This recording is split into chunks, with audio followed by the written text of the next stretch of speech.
Nous sommes à Cocody Abata. Dans cette salle de classe, les ardoises et la craie sont bien loin. Ici, on scanne des QR codes, on ajuste des batteries et on synchronise des capteurs. Cheikh Touré et ses camarades mettent la main à la pâte électronique en fabriquant un chariot élévateur. Après 2 à 3 ans de formation pour la plupart, ces jeunes esprits sont désormais capables de concevoir en une seule journée une machine qui soulève bien plus que des attentes. Une fois la mécanique des engrenages et des mouvements réglés, place au premier test. Nous avons utilisé des choses, d'abord des engrenages, des moteurs, des contrôleurs, la télécommande, aussi les capteurs. Et si nous avons utilisé la programmation avec la carte VES et la télécommande, ce qui nous permettra de piloter la machine et de la programmer selon les fonctions.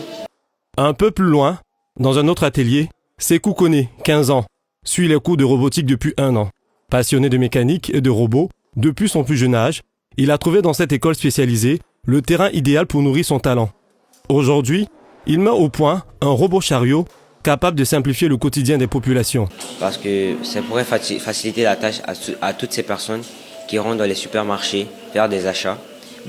Généralement, ils transportent des chariots, ils mettent leurs produits à l'intérieur, ensuite ils vont à la caisse. Mais ce robot, ça remplace les chariots. C'est un robot qui pourra te suivre, qui pourra t'aider dans tes achats.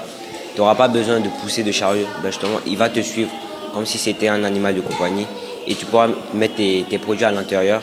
Et ensuite, vous irez à la caisse. À l'origine de cette école, Séverin Veilly, énergéticien de formation et cofondateur de ce centre. Il ambitionne d'initier les enfants à la robotique, à l'électronique et à la programmation. Face à ce décalage entre la formation classique et les besoins du marché de l'emploi, il a choisi de créer un lieu où l'on transmet, dès le plus jeune âge, les compétences de demain à ceux qui seront plus tard le pilier de la Côte d'Ivoire.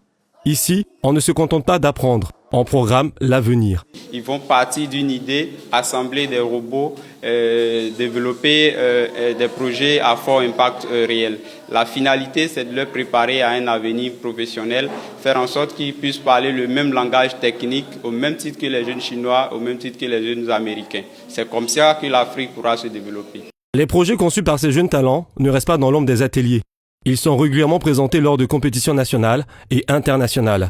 Les élèves les plus brillants ont ainsi l'opportunité de représenter la Côte d'Ivoire à la compétition panafricaine de robotique où leur création rivalise d'ingéniosité et de créativité avec celle de leurs pairs du continent.